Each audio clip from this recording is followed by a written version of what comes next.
And we're live after having a complete balls up of a hangout. And now we're going to redo it again at the beginning of it in this one. So, Jonathan, the essence of the previous balls up hangout was you saying, I'm sorry, I made a mistake about the Beatrice Chestnut book. She said she didn't do the integration, disintegration stuff, and she does. And okay, I was Enneagram 1 correcting himself, pointing out his own mistakes. Yes, relevance. Yes. Relevance. Now, if you do have anything to say about instincts, say it now or forever hold your peace. I think what I was going to say was that you can look at the instincts as sort of how do you see your type? Each type is a need, and how do you see each need reflected in your instincts? So, if you're self-preservation one, you've got this. If you're a one, you have a need for order and perfection and stuff, and with a self-preservation one, the need is you want perfection in your life and your house and your security and so on. Any social one you want in your community or in the world, in friends or whatever, and in social one you want perfection in your relationships or in your causes or whatever. And that was really just more of a closing thing I should have put at the end of the last time. It's just I was thinking in terms. I was thinking about type 8, and that's how I reasoned something similar with that. So that thought came to mind. A little rambling there. Right. So we're on this one today, folks. And I'm going to retitle this one. And the other one I'll keep unlisted. As a surprise, I'll call it Ballsed Up Hangout. Good keep for a funny bit. Right. Now, this diagram, and I think you were here when we said it, unless I dreamed it, was that this contains a lot of good information, but the organisation not so good. I think it was the American Beauty one we did. We're looking at type 8s and type 5s and all that. And that's what we're saying, not just this one. So they all good. Yeah. So. The color coding doesn't seem to be. It's kind of weird. It is. I mean, like the at work, we can sort of assume that the at work is all green. And then, like the shadow is all purple. And then I think even there's about. I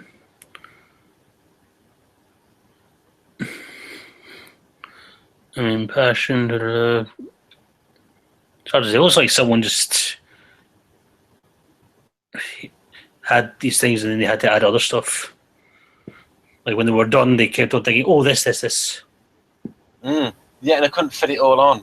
Exactly. So what we can do is, so this video is basically I've sold this hangout as it's just this diagram that we're doing in this hangout, and then the next hangout we're going to do tri-type. So take your time and let's go through every single word, starting with two. The word two, T-O.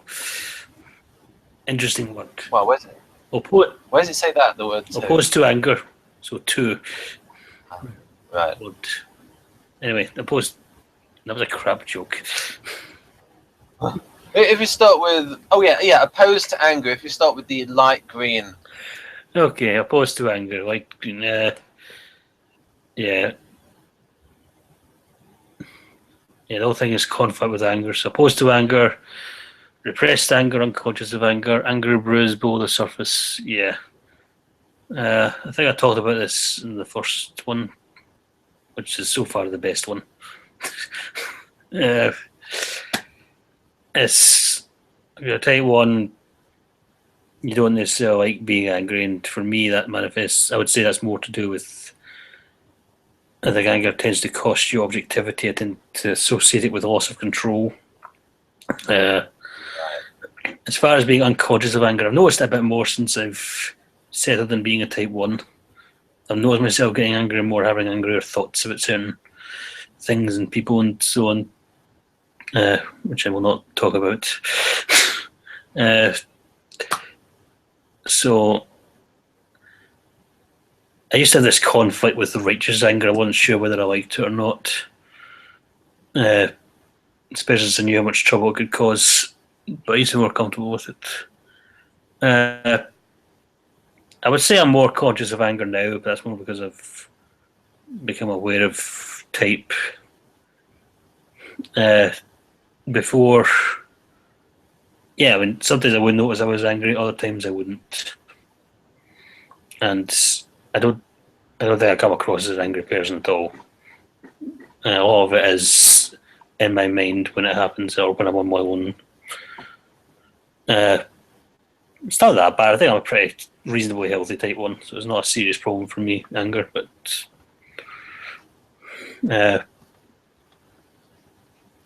it is there. It's mostly about moral issues or sometimes taste issues if it's just something that if it's just something that that's more what I would say. When it comes to moral issues, like I sometimes get angry at the people whose side I'm on, because it's like I don't think they're doing it right, or they're nitpicking, or they're making things worse. Usually because they're getting angry. Whereas I feel like if it's a taste issue, if it's like a film or something like that, then I'm not as bothered because it's not, for the most part, it's somewhat harmless. It's okay to let it. It's healthy to let it loose. Like if you can't, even if I think anger's bad, I know it's wrong to repress it, to not acknowledge it. It's something that does need to be let out, and yes, in matters of taste, that's relatively safe usually. There are sometimes things get a bit out of hand, even in matters of taste and matters of art or whatever. But in general, it's relatively okay in certain ways. In terms of taste, I do get angry about the new Doctor Who. So so that's an example, folks, of being angry because of bad taste. How so? How so? Because the acting's terrible, right? And the scripting's full of. And I'm not going into that. You'll make me angry. Don't troll me. You're making me angry. I quite like the new Doctor Who. I think Peter Capaldi's great. You'll laugh, aren't you? What? Peter Capaldi is great. Look, he's Scottish. All you Scottish people don't have to like stick together. Yes, we do, damn it. I liked in his first episode when the green woman started speaking a Scottish accent, and he said, "Finally, someone who speaks normal." I was like, "Yeah!" That was the very first episode, his first one. Oh, marvelous! Right now, yeah, noise. So now I can get your ideas on this. It wasn't in the diagram, but I would like to know, what do you feel are the pros and cons of being angry?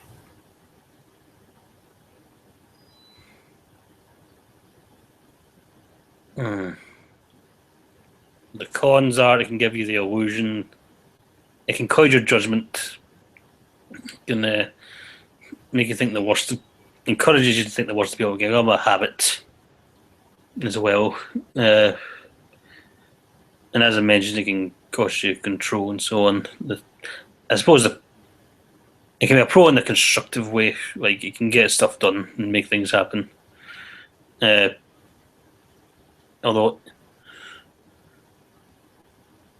I say the general conclusion I came to is that there's nothing that anger can do that you can't do without being angry. So it's more of like, I would say anger is more like a fuel. It's more like I'm looking for more peaceful or other sources of fuel, or if I use it, I would use it carefully and sparingly. Like, usually, I don't think you need to get angry to get anything done. I think anger and all your emotions kind of have lives of their own, and they want to survive and they want to be fed. Yeah, so not just anger, but also any emotion, positive or negative. So, what stuff have you got done because of anger? I wasn't talking about myself, I'm talking about other people that didn't get stuff done. I'm, as a 119, the lazier 9. So, What are the? Do you the want lazier 1, sorry. Do you want to talk about the things that make you angry that are not moral issues, or things that make you angry in yourself? Because again, the perfectionist looking at themselves, and there's certain things about yourself that make you angry. And then what do you do with that anger? What I do with the anger is I kind of turn on it again, even if it's not. Again, it's not something I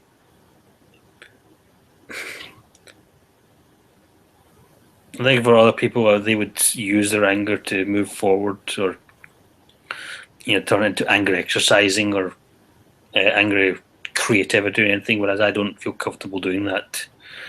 But at the same time, that doesn't mean I'm necessarily getting as much done as I would like to. So I would like to be more in shape. I would like to be more creative and so on. I'm not a bad stage in my life, but I'm more of a bit of a glass ceiling at the moment. I need to break through it. Not or a little bit of a rut. Not bad, but not as good as I like to be. I don't know if I would necessarily say I'm angry about it. Maybe I should be, because maybe that would motivate me more. But as I said, it's not something I want to. It's more stuff that makes me angry. Usually is outside myself in some way. I think in general. I'm being quite disciplined in this hangout, folks. I'm writing down notes. I'm not interrupting. I'm finding the right time to ask questions. So when you talked there about, and it made me think of the comparison between where you deal with it and an ESTP, where maybe you see ESTP as getting stuff done because they're angry and motivated. It's not necessarily ESTP. It's most other people of different types. I mean, I say the ESTPs you're thinking of are probably type 8s, because type 8s are more comfortable with their anger. And, I've heard other people, or seen other people just be more comfortable with their anger in general, not just ESTPs. Like, I don't want to get into specifics, but just people just seem to have maybe more going on with their life, or better jobs or hobbies. One thing I think though is with ESTPs is, can they have a tendency to become the angry old man past their prime? Yeah, that's kind of useless anger, impotent anger, or just funny anger. That's what that could be as well, if they could see the funny side of it. Yeah, that must be terrible though for ESTPs that have, like, because everything about their type is about being like the best. So, for instance, imagine EJ R&D at 70, no longer able to go on YouTube or whatever it will be then, and probably mentally like to connect to people's minds and say, "I'm better than you at everything." I don't think anything will still go on YouTube or whatever the future will be, whatever age. Probably more things like sports and activity and that sort of thing. That'll be the main bother for older ESTPs. Like, they can't they're not as active. Well, the mature ones become more like INFJs, like Dario showed the brains. Well, mature anyone's become more like an INFJ, but that's not the point. Okay, yep. Big up your type, yep. And modestly stating the truth. But yeah, so generally, ESTP is because I like the comparison here. Where do you think ESTPs are generally less likely to be angry with themselves, but it's something external to themselves that's stopping them from being who they want to be or do what they want to do? Probably. I mean, it depends on the ESTP, I think, and it depends on the subtype and so on. I would imagine so. I mean, I don't imagine ESTPs as the most introspective people in the world. So, and in comparison, INFJ maybe too introspective. Maybe just a little. Just a smidgen. Just a smidgen too introspective. Right. Although it does produce these wonderful hangouts. Yes, it does. Mm-hmm. And not just you, with Crystal as well, who's an INFJ. Mm-hmm. And now, so have you got anything else to say on the subject of anger and Enneagram 1? No, not at the moment, no. Right, now I'll go back to the graphic to show... someone just sent me a sticker over Facebook. That's nice. Hopefully it's a thumbs up rather than a 2 fingers up. Right, so we've got here, I'll zoom in a little bit, folks. We have, we have here some, the virtues. You might want to talk about this for about half an hour. The virtues of Enneagram 1. Openness. Let's go with openness then. I touched on this in a previous hangout. Yeah, I think openness. I think openness is like a healthy. Always these are healthy type 1's attributes. These are more. If I feel strong enough in my convictions, I can be open to new ideas and that might challenge them because I'll feel like if they're right, they'll hold up. So I'm not. When I'm healthy, I'm not too threatened by other ideas in general, or at least in the long term. I might have some initial resistance, but in the long term, I can listen to them and absorb them and mull them over and decide if they're right or wrong. And also see if my own ideas or implementations can be improved in some way if I'm missing something. Because, again, you're aiming for perfection. You want to be as right as possible, if possible, whenever possible. Have you got any solid examples of that? Of the certain things that you want to perfect?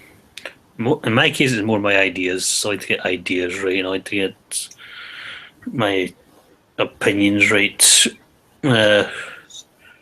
Such as? And when it comes to politics and morality, religion, or or movies, or if I'm thinking of writing something, I'll try and anticipate all things. I've got an idea. I'll just end this for a bit, and then I'll go back to it. I've got an idea. Now, when you talked about that made me think of articulacy, and with FE. So, do you feel that a need to perfect the way you are articulating something to others? Yes, and in my case, mostly so that they'll understand. So there's a bit of a balance there. It's fun. Right then, it's time for me to feel. Now you see these people on television.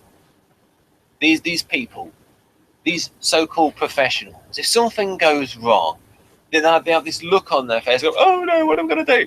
So, all I will do is reach over to this board and say, please subscribe, and comment. And also look at this. Blake 7, Red Dwarf, Ludwig von Mises, hail to Ludwig von Mises, and Peter Schiff. Now. Alright.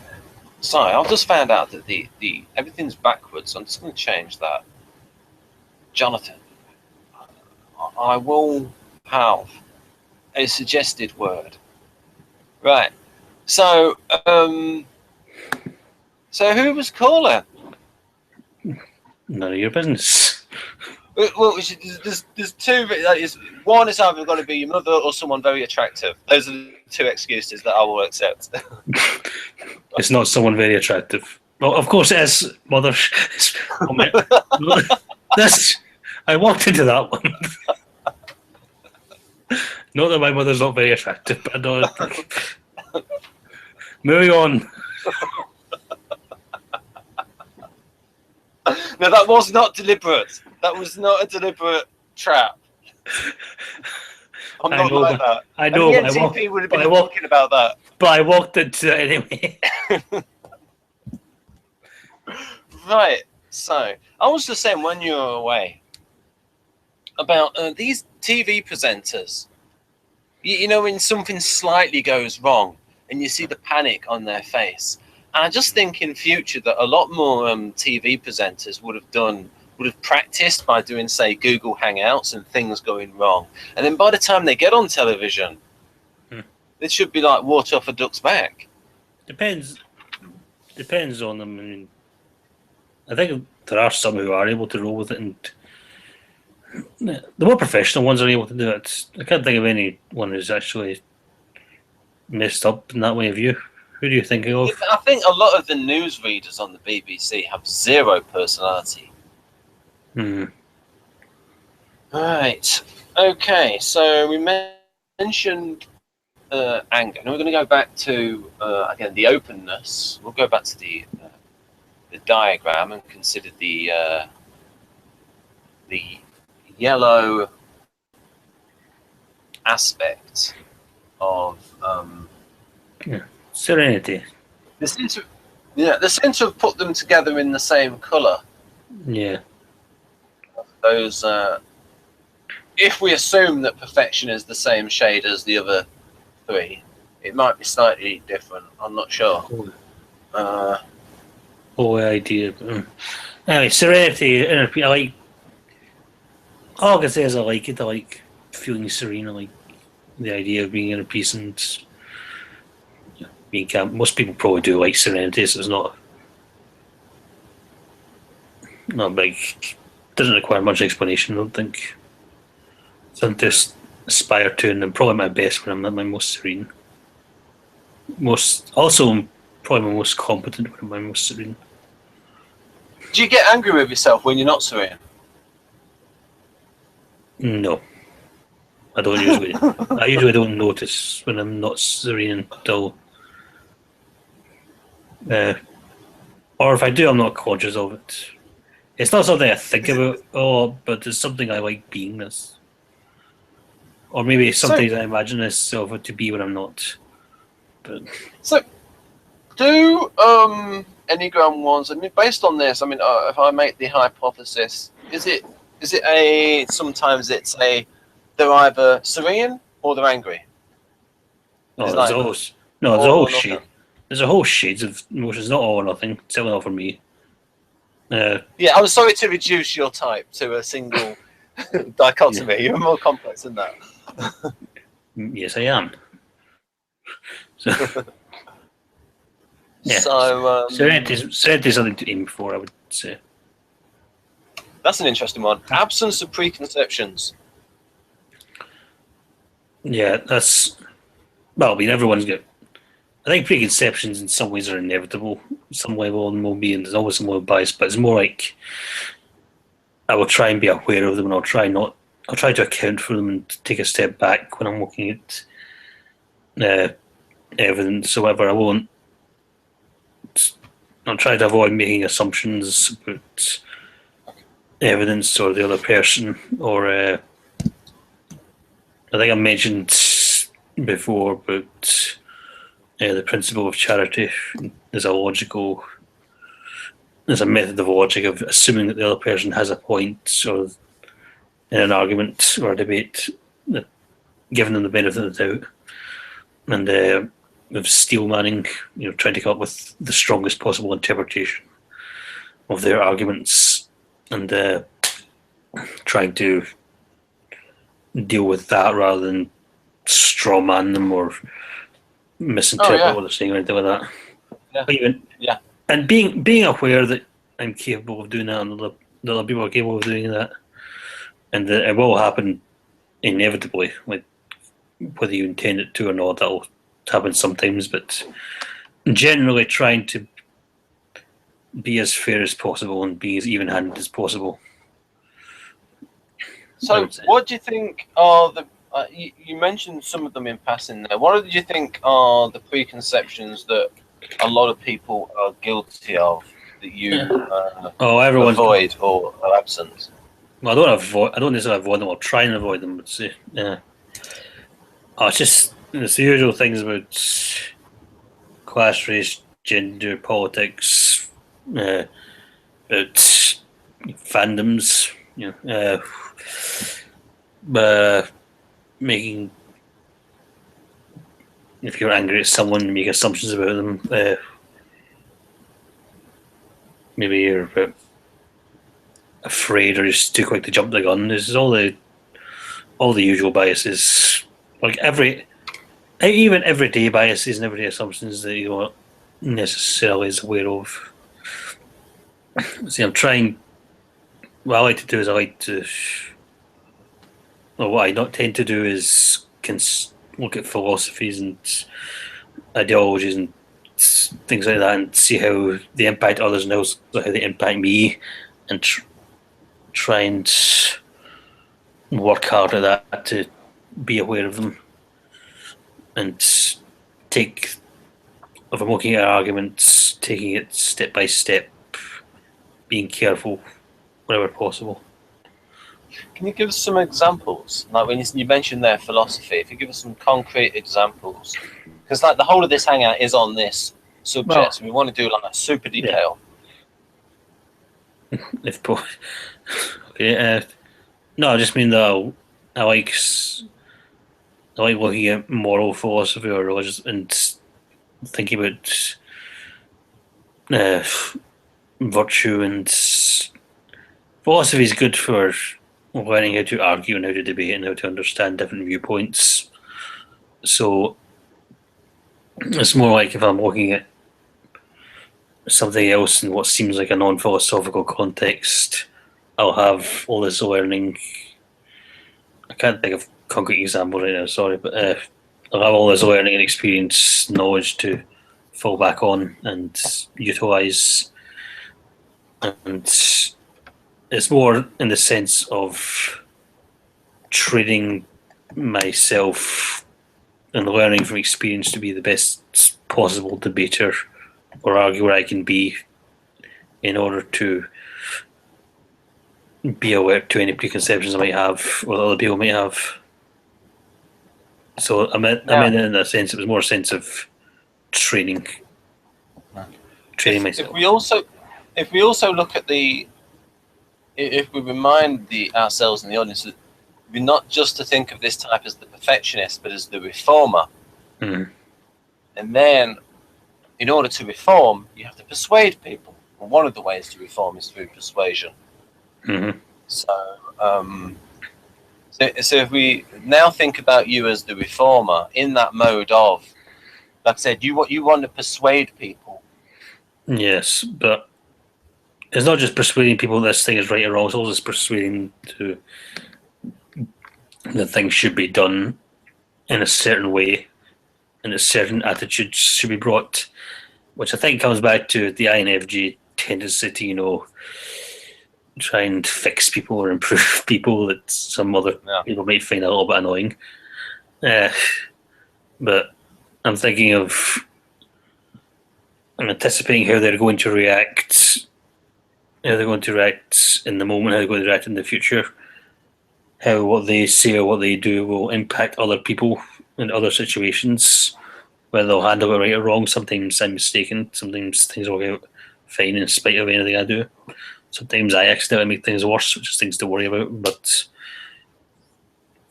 trying to do that. I do tend to take note of whether I think someone is going to listen or not.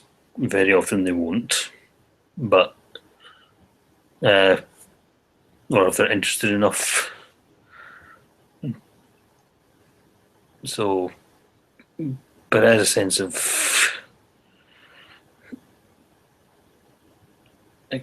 you can't just, I can't just. I don't think that just pushing people to get involved in something is necessarily the right thing to do, because sometimes if they don't know, if they don't have the adequate, if they don't have the right attitude, if they don't have the adequate skills or whatever, and if they're not looking in the right direction, that can end up being disastrous. Right. I was thinking there about absence of preconceptions. It reminded me of the receptive adaptive temperament. So, so folks, that is SI and NI doms are seen as receptive adaptive, and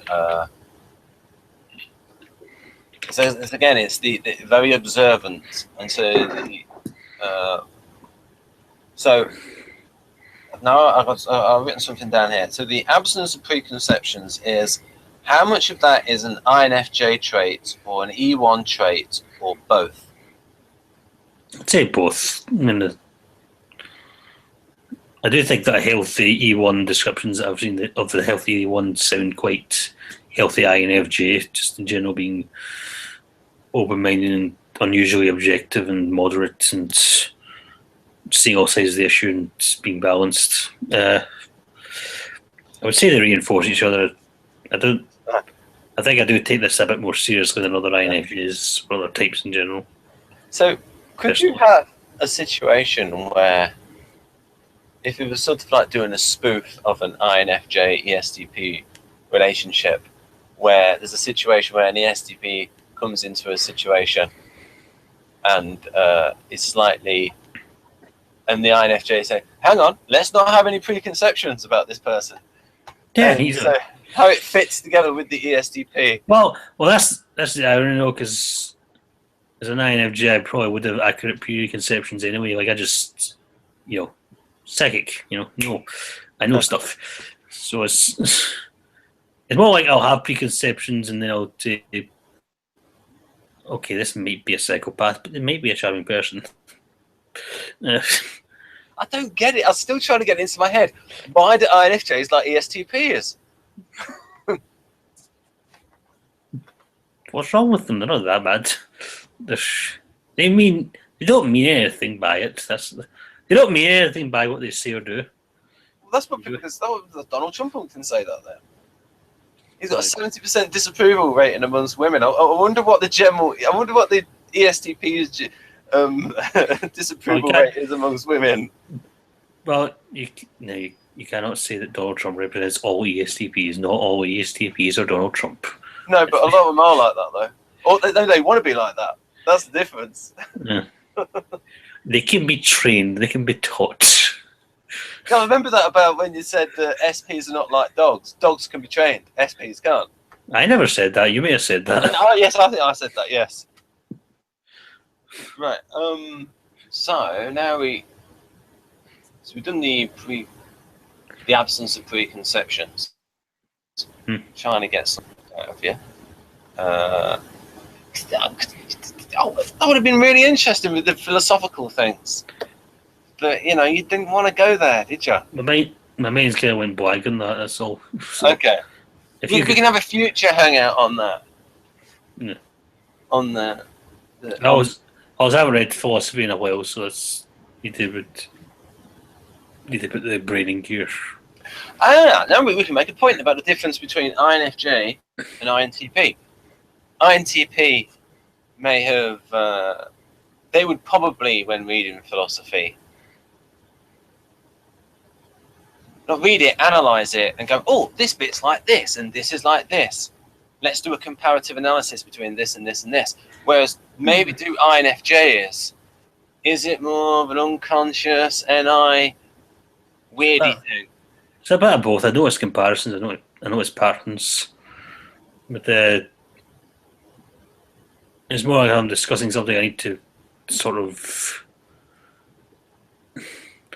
If I'm shifting subjects, if I'm going from philosophy to a totally different subject to a totally different subject and so on, the more I do that, the more my brain gets frazzled. Isn't working. So it's more... It's better if I'm thinking of something in advance before I talk about it. I've noticed something. I just thought of something just now. Now, in previous Hangouts, or if I'd have had... I would have interrupted straight away with this point. That... So Enneagram 1 wants to be very articulate. Yeah. Now, when the Enneagram 1 is an INFJ is probably one of those types where they have all of these things that they wish they could articulate, but they can't because it's all this weird NI type stuff. And so do you see sometimes that sort of tension, that, you know, that huge tension between FE, which is the most socially extroverted function, and NI, which is the most socially reserved function? Yes. Because NI is so private. Yes, I do see that. And also, I will say a lot. Sometimes it's that I can't articulate it. Other times is that I can articulate it, but you won't understand. So that's the other problem. Right. Well, now I've given you that ball. I want you to go and run with it and tell us about the inner battle of articulacy versus inarticulacy. Well, if I... Well, you're seeing it right now. Like, I was lost for words. First of all, take your time. First, I'll try and anticipate. If I know a person, or if I think I know a person, and I'll try and figure out what they know, what their experiences are, what their knowledge base is, do they understand what the subject is, but also how are they going, if they do know, how are they going to interpret what I say based on what I know about them and what we know about their assumptions, their own biases, their own knowledge, or whatever. So I have to pick my words carefully because I'll know how they're going to, I'll anticipate how they're going to react to certain things, how they're going to understand or misunderstand them, how they're likely to, how much of it is going to sink in or not, which has been said about me. And at the same time, I also have, there's a conflict between that and being true to the ideas in my head, trying to express them properly, because you have to make compromises between that and making sure the other person, or trying to make sure the other person understands. Now, this strictly is supposed to be all Enneagram, but that's not how it works on this channel, folks. If something is relevant, it's coming up, and even if something is not relevant, it's also coming up.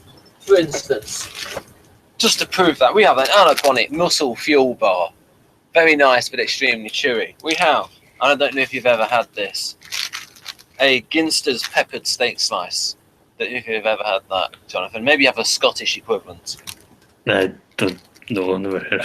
And a Ginster's chicken and mushroom pie slice. Pie slice. Right. Oh, a Ginster's Cornish pasty. Ever had that? I don't think I've never heard of Ginsters. Ginster's. They're like the proper authentic. Anyway. So that was just to prove that. Now that was random, but this isn't random. So this is a connection. So I'm just going to put that back. So, you know, put that back there. So, but what you're saying there sounded a lot like tandem use of TI with FE. Now, and Dario mentions that in this book, 8 Keys to Self-Leadership.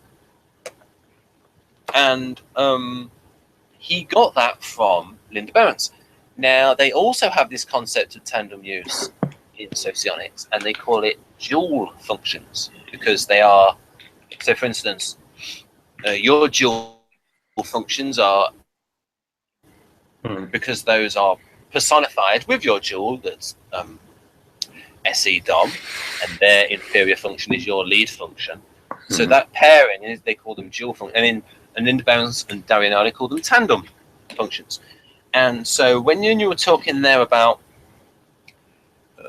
when you're coming up with somewhere to, you frame an argument based on what fits in best. You're thinking a lot about, you talked there about the person's knowledge base. You are tailoring your argument, persuasion, your opinion to them. So that you've got FE and TI working together. So I'll have, and so there's a little bit in here on how they work together. So we have. I will say that's probably why I'm quiet all the time, because I don't know, or I do know, and I know they won't understand, or I don't think I have anything to say. Yes, that can be a problem when it's like this person won't understand, or they're not, or they're interested in something else, and that. That's the thing. That's the thing. Is like, how do I? Certain people. I feel guilty about it sometimes, because it's like I want to. Like, what do we talk about? I feel responsible for the conversation. Well, if people can see this, people want to see Ben struggling with this. Just see it in the hangouts I have with Jeff, where you have a situation where they don't like the abstract, but went a bit loud there. But they are very good at pointing out logic holes and inconsistencies. So it does train you up. So it's like a training session for, because they'll go, because they'll always point out the inconsistencies. They're very good at doing that. The Millers.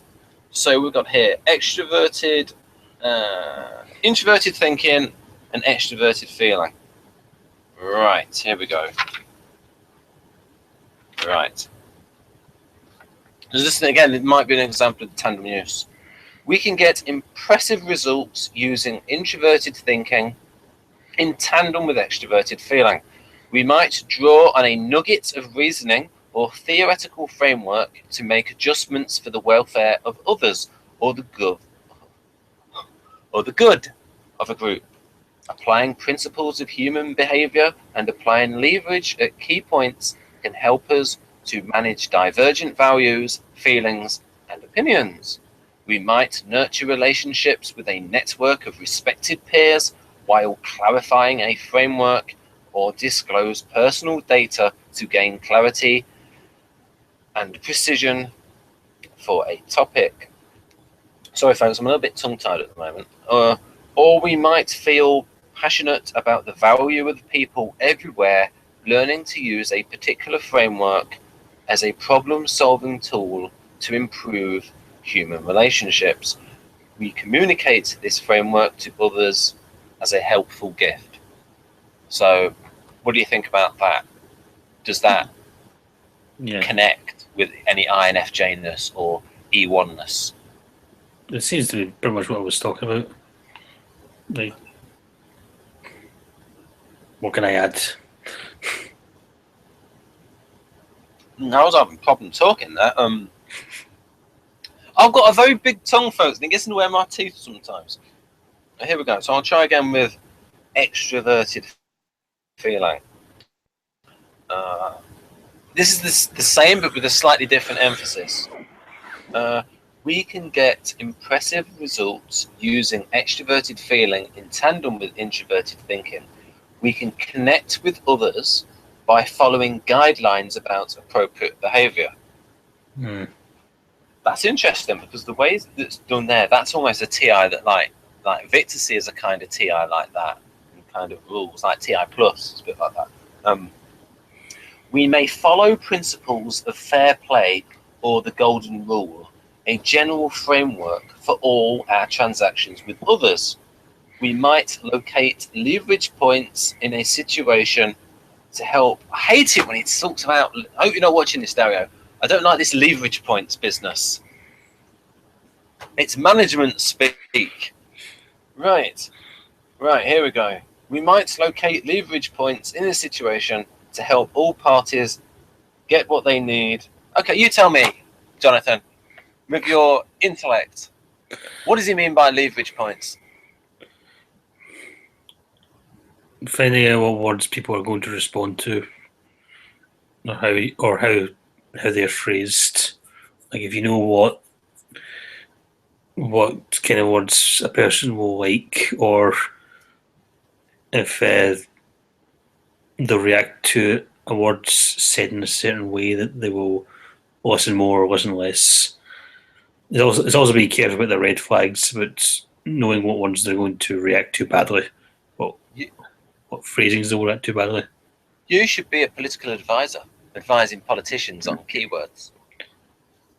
Oh no, I wouldn't get that. I would not get that. Right then, what we got here? That sounds so disingenuous. Dario is in NI mode when he wrote this book. Mm-hmm. And people complained about neuroscience of personality and that, oh, it's simply written. No, it's well written because it's nice and clear. I think you've got neuroscience of personality. Yes, I do. And I like what did you think about the style in which it's written? Seems pretty straightforward. That's the thing, because it's not about trying to be fancy. It's trying to get the ideas across. Whereas this book is a lot fancier, and this was written about 5 years before that book. This is a lot fancier, uses a lot more management speak, a lot more metaphors, sounds more NF. Well, it must be a good book then if it's in NF. Yeah, but you know what I mean? It gets annoying to people who are not. So I mean, Aristotle, via translation, is just said something like, "Speak as common men do, but think as wise men do." I think that was in the Rhetoric, or it may have even been in Poetics. I can't remember. I haven't read much of Aristotle. Read a bit of him. I prefer Plato because of the AI, probably. Ooh. Well, Poetics. Now, I would recommend to people, do not read the Poetics until you've read Robert McKee first. Because otherwise... Because he rips them off. Well, he doesn't rip them off, but he takes a lot from Aristotle. Well, what it is no. Robert McKee freely admits that his book is based on a whole school of writing that used to be very prevalent when writers. Do you know about the studio system they had in Hollywood, where the actors would work for the studios? Not just that, writers were on contracts as well. And what that meant is those writers were mentored by older writers, and they were told, and they were taught the craft, and they were taught the processes of writing a script, and they were also taught this thing of, you write the outline, and then you write the treatment, and the treatment is bigger than the actual screenplay, because the treatment has all the subtext written in it. Right, and then then the writer learns how to pare back the dialogue, because they know, and especially for cinema, people watch cinema completely different from television at the time. And even now, when you're in the cinema, it's like total concentration, and you've got massive close-ups, so you can do so much more through subtext. And I think you may have watched The Sopranos. I think David Chase said the reason why he had the scenes with the gangster, James Gandolfini's character, and the psychiatrist, was that if it was a film, you could do the subtext. He said that people wouldn't pick up the subtext as well when they're watching on TV as when they're in the cinema and they're concentrating totally. So he used that as a device. So, as an INFJ, you would probably appreciate the acting from Al Pacino in Godfather Part 2. with the eyes, fantastic eye acting. Mm-hmm. And I have a book called In the Eye of the Beholder by Walter Murch, who edited Godfather Part 2, and he had all that on the eyes. So anyway, I've got to get through this. Right, we may follow principles of fair play or the golden rule, a general framework for all our transactions with others. That's interesting, though, if that's true. That TI types might be more likely to.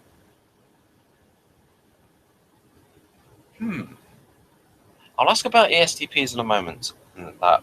We might locate leverage points in a situation to help all parties get what they need in the most affirming and fair way possible, or leverage our range of social contacts to get help or to interact with someone we couldn't normally have access to. Okay? This sounds like ENFJ or FAOIDs. Yeah. The way of social contacts. Yeah. Or Dario's 90J. Yeah. So, or we might mediate a dispute between two parties we observe from multiple angles to fully see every side and give a fair hearing as we fit their claims with the framework to arrive at a decision. Yeah. Right, there is going into INTP mode. That kind of TI. Right, so I didn't really take that in because I was too busy reading it out, but you probably did take it in. So what did you think about what I just said? It seems pretty common sense to me, the way people should be acting. More considerate of other people's views and understand what they're trying to say. And I would say it takes a bit of energy to keep seeing different or trying to mediate between people, especially if they don't want to be mediated. So you can think of INTPs where they will. They'll like to look at the other points of view, and they will be considering the other person's feelings, but partly because they really dislike conflict. And as INTPs get older, just over 30, that they learn these things. Right. So we've done the tandem use. Now we can go back to the diagram, and we can talk about purity. The essence, apparently, is purity.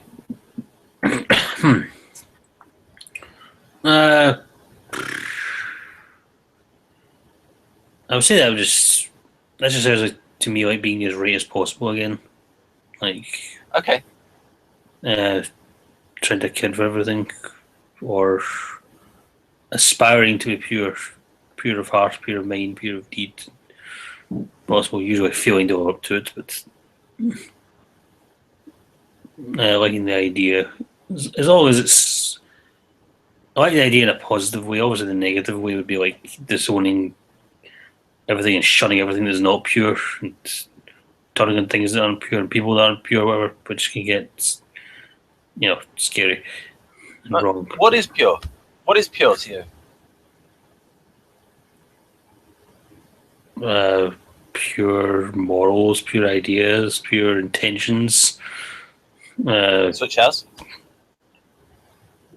helping someone for the sake of helping someone, or because it's right, rather than because we get a selfish and motive, whatever, which can be tricky, because I think the longer you put something off, especially, the more, or in my case, I would say, the more selfish thoughts might enter your head, the more you can see how this might make you look good or benefit in the future, and so on, whether that was the original intention or not. Or I would say, if when I'm healthy, my thoughts are as pure as possible, or I don't even think about it, and I do it because it's right.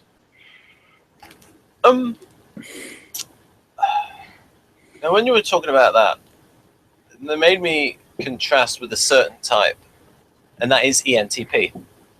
Mm-hmm. How do you get on with ENTPs?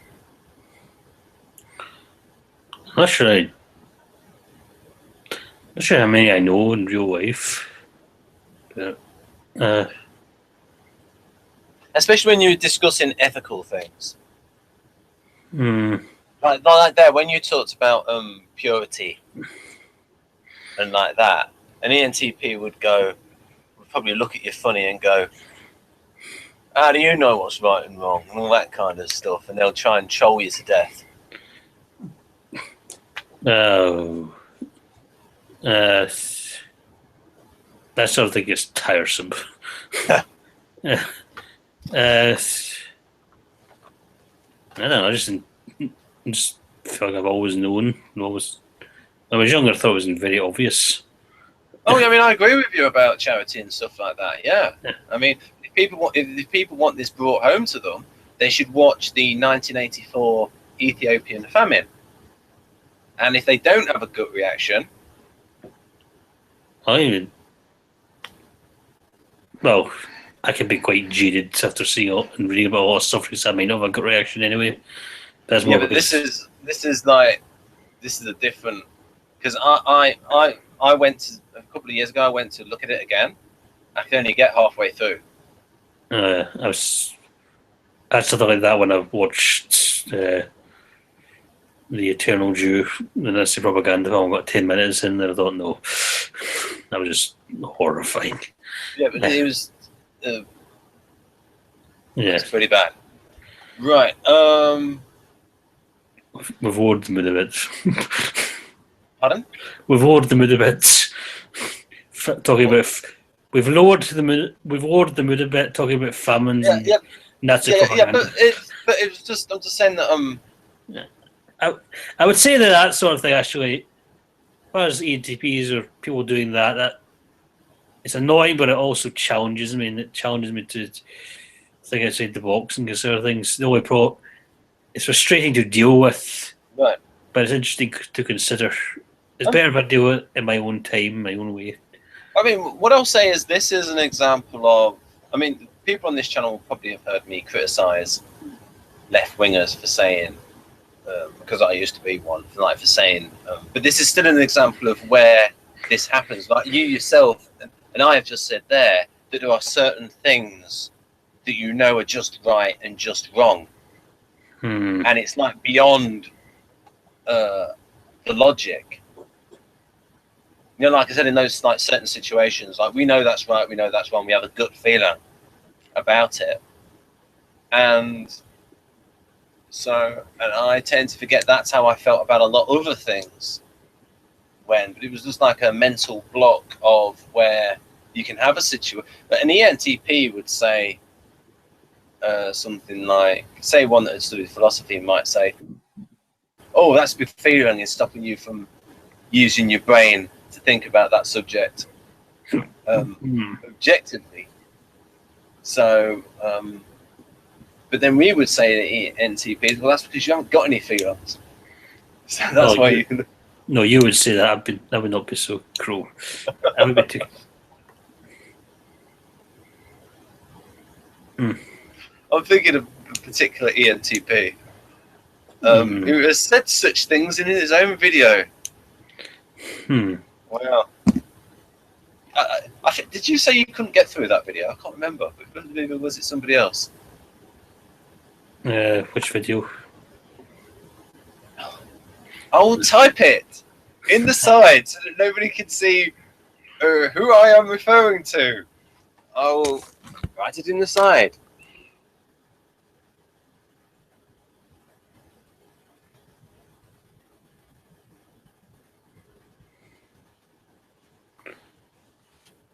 Yeah. I can't remember if I saw that or not. I've never really been able to get through his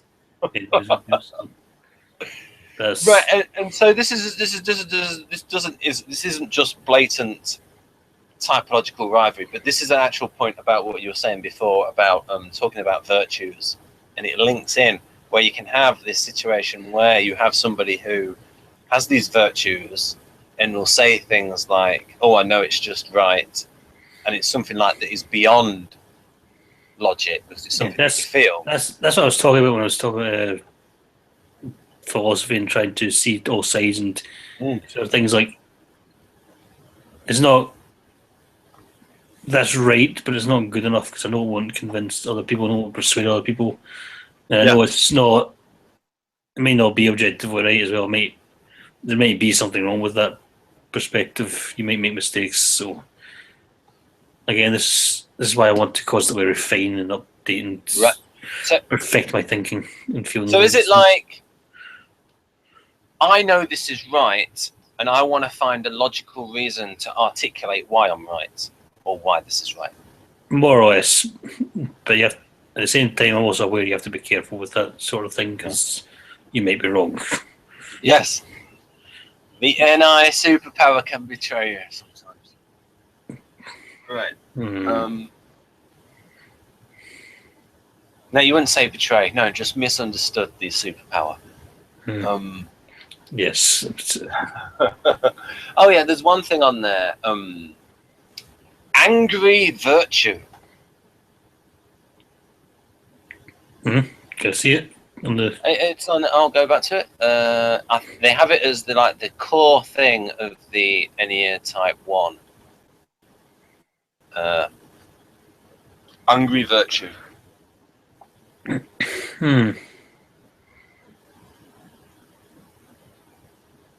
think I just said anger is essential. I don't know if virtue is the right word.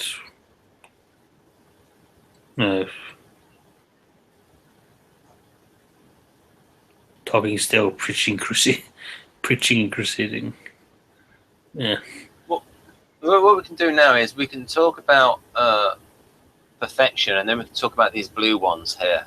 Oh, yeah, perfection is just not settling for. I would prefer if we could be as. If I could get things as right as possible, and if other people could get things as right as possible, because a lot of the time, today's solutions become tomorrow's problems because they weren't, they weren't done right. People are more concerned with solving issues rather than solving it properly. I see all of these ones on the right. Yes. So to the left of purity, they're all are a connected cluster of traits that are very that link. I was looking at it thinking this sounds quite INFJ-ish. Yeah, I do think a lot of INFJs are ones, even if they don't type, is it? What specifically are you thinking of? It's like the anti-self action. The it was more self-resenting. It was that one. It's the anti-self action. What do you think that means? What does that mean to you?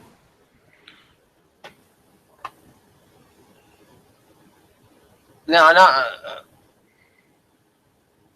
You take actions which are maybe destructive, anti themselves, because they might. So, for instance, if somebody has these, is such a perfectionist that they feel they might unconsciously punish themselves because they have these such high standards. Yeah. I mean, you can imagine, that phrase where someone you might say to someone, hey, you're being too hard on yourself. So the perfectionist could be, as well as being hard on other people, they could be so hard on themselves. Oh yeah, I think I'm harder on myself than I'm on other people. But that can be moral superiority, which says that, it's like, I don't expect you to be as good as me. Pat in the head. Yeah. Anti-self-action sounds just to me like selflessness. Like I'm not. At least the idea of selflessness is that you don't want to do things because they benefit you. You want to do things because they're right. It can be good or bad, I suppose, if you want to phrase it that way.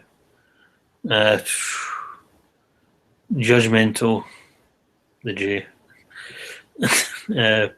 What? Sorry? What does false affirmation mean? I think that means I say something's right and it's not. I say something's true and it's false and so on. Getting it wrong. It's just a posh phrase for lying. Not lying, but mistaken. No, it's like how one would feel like something's right in themselves, and they might think they're correct when they're wrong, when they're mistaken. So, Right. I mean, these are the weaknesses and the darker side of it. Fidgetiness, I fidget a lot. So, like, the holy idea is perfection. Yes. The passion is perfection. The trap is perfection. Yes, it's yeah, three times. Yeah. Do you think that a lot of NI and SI DOMs can be Ennea type 1? Yes, it's a very common thing. Usually it's ISTJs that are A type 1. I think I mentioned before that some of the descriptions are biased towards ISTJs, but yeah, I can easily see how this would fit in, because it was like, I can see how NI and SI can give you an idea of perfection in your head, and then FE or TE can make you want to see it in the world, or judge the world according to this perfect idea in your head, whether it's based on your experience or your abstract ideas or anything like that. I think it's quite. And I think we see understand. the auxiliary function of either FE or TE as a way of compensating for the lead function, and where it's like someone would look at it and go, "Oh, that obsessive compulsive behavior is compensation for something." An inner lack of structurality compensated in the outer. This is more of an ISTJ. That fidgetness, I just wondered if that was a dynamic thing. Like, do NI and SI DOMs fidget a lot? I fidget a lot, I don't know. I mean, I don't know if all SI DOMs fidget a lot. I know I'm fidgeting right now. You can't see it, but I'm shaking my foot there. I've got a bit of restless leg syndrome sometimes. And But I'm just gonna end this screen share because I want to talk a bit about fidgeting. If you think about say an SP type, yeah, and they might, and you say you've got two children sat in a chair, you've got one children that fidgets, yeah, and then one child that's restless.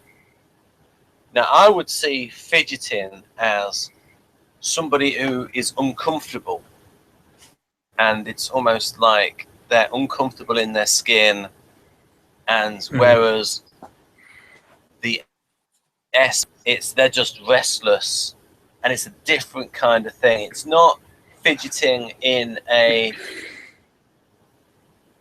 insecure way. It's more in a way that they want to maybe interact with the environment. So I don't know. What are your thoughts on that? Because you are an SE person, you're an SE valuer. No. With me, I fidget unconsciously a lot of the time. I don't even realise I'm doing it. So it's. What is meant by fidgeting? I mean, is it different from what, say, an SE Dom would do? Yeah, it's more like you. It's smaller. It's more like you're moving around when you're sitting, or just playing with your hands, or you're moving your feet, or whatever, or blowing your nose, picking your nose, maybe. Because I would think, I mean, like, because I think, I may have talked about it in a previous hangout, that SPs, especially SE DOMs, the way they walk, the way they carry themselves, is they seem very comfortable in their skin. Kinesthetically, they seem very comfortable in their skin. Whereas if you got someone who's like fidgeting, and it's like, what, did you only get that body this morning? Are you breaking that body in? You don't seem to be comfortable in your skin. I would say it's like sort of restlessness where you don't really know what you want to it's restlessness, but not directed at anything in particular. It's like you're not. It's like you've got some nervous energy that you're just getting used in your hands, your body, whatever. How to describe it? Right, It's not the same as an SP, folks, where they feel like they're being forced to sit down and they want to be off doing something else. It's more like you don't know what to do. Yeah. It's more like just. I associate it with sitting around, maybe feeling bored, perhaps, or trapped, or.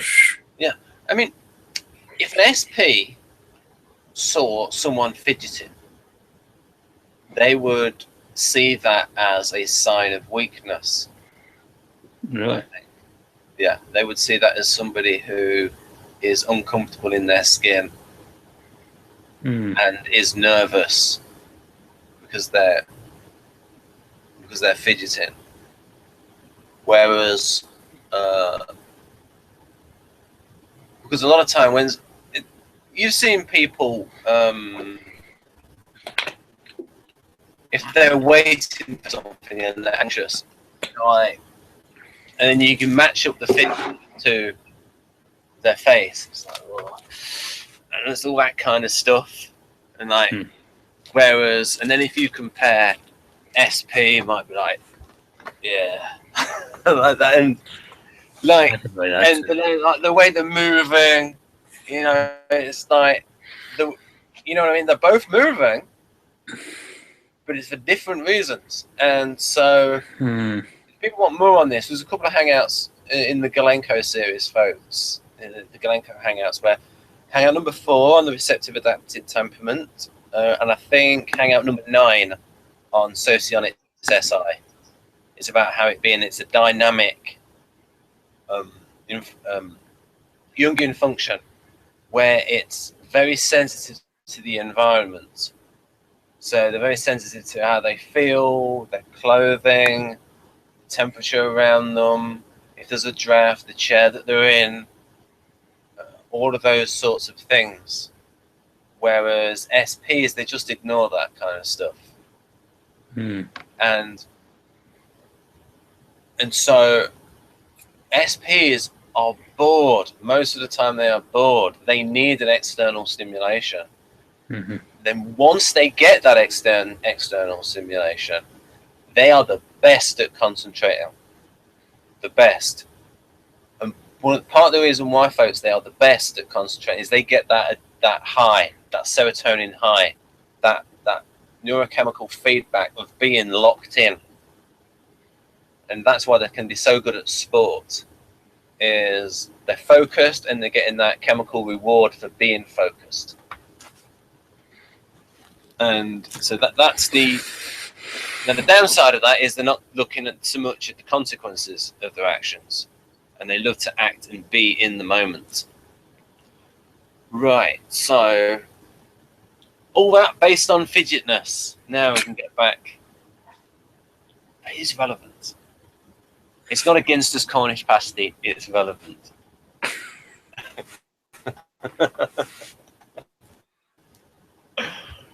Right. Yeah, we've covered most superiority. I think we've done. In which ways are you picky, Jonathan?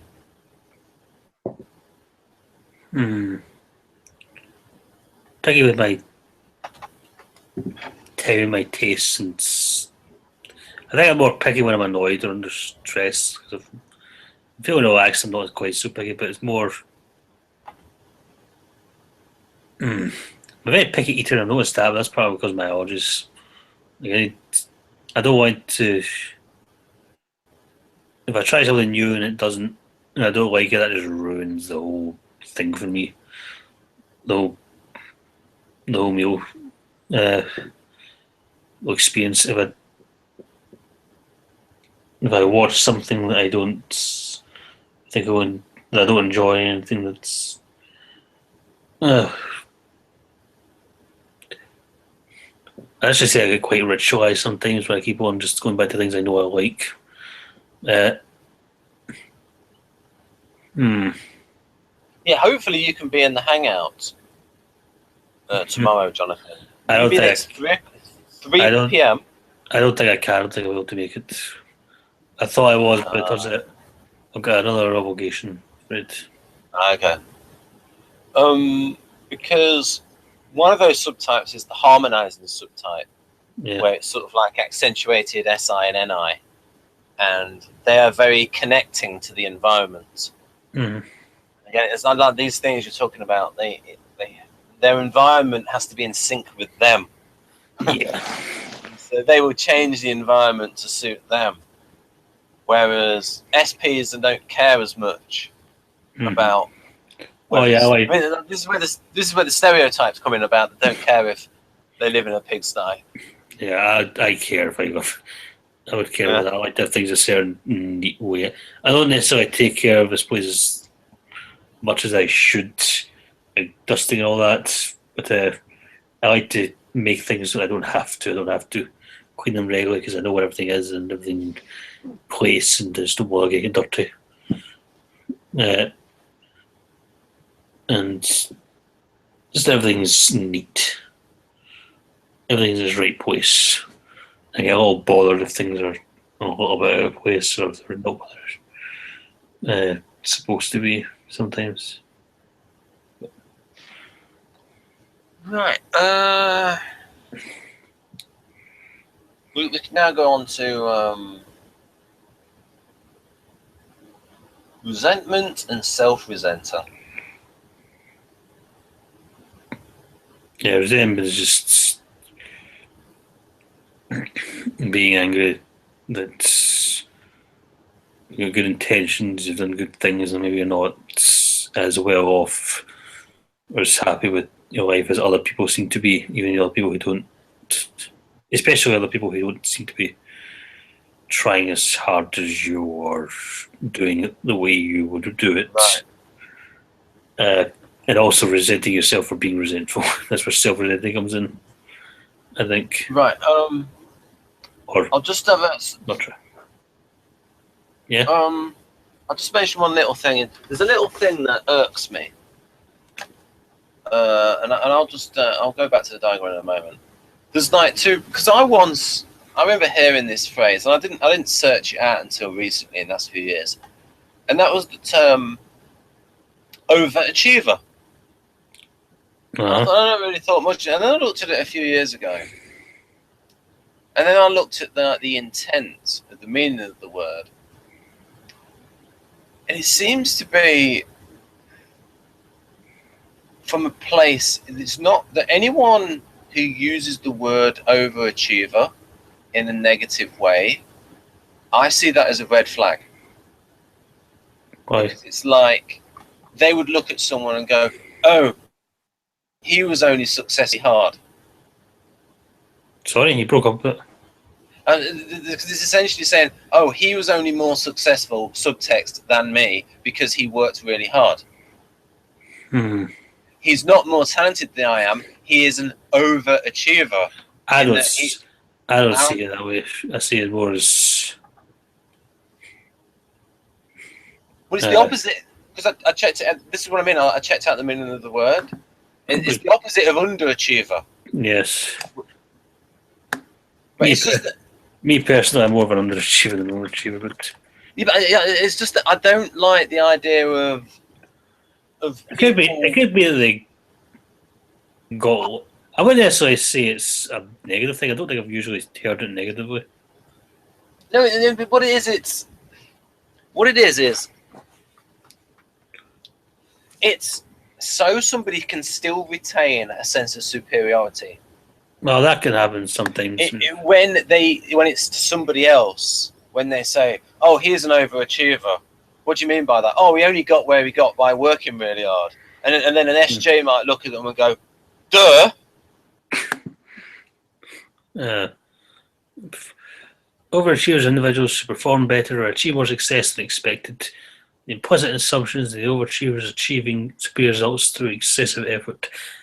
I never associated with a negative. I never associated that term negatively before. No. What I mean is, like, it's people who use it negatively. Because they will disparage someone who could has worked really hard because it shows them up. You see, the point is it shows them up.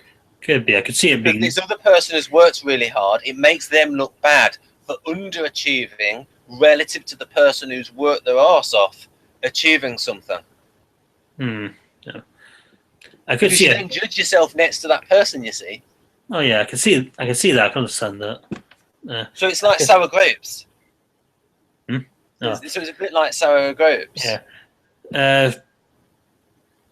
I can see a genuine negative to being an overachiever. That could be like you work really hard to get the right results, but you don't actually understand the material or what you're doing. That could happen. I'm talking about the people you use that word. I understand that, but again, that's sort of me going back to not being presumptive or not making assumptions. So I don't. Because it's like it's almost criticizing because they're usually using it in comparison to themselves, and they'll then go on. Well, I could have done that if I'd have slugged my guts out.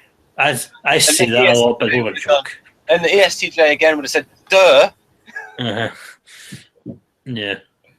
And so that's why you can have a situation where a lot of people resent people who have done well for themselves because, and they will call them overachievers because it's like a stark example to them of where it should be. Yeah, I can be that too. I can also achieve that. Whereas it becomes a stark reminder of, I haven't worked as hard as I should have to achieve that. And then it's like the sour grapes thing of, oh, they're not better than me. They're just overachievers. They just, you know what I mean? So it's like, it's the wrong attitude to take. It's like the first step towards is having the right attitude of, and so that's why I said anyone who uses the word overachiever like that in a negative way. So it's almost like to cast aspersions of success built on hard work. To me, that's a red flag of someone's attitude needs to change in that area. Okay.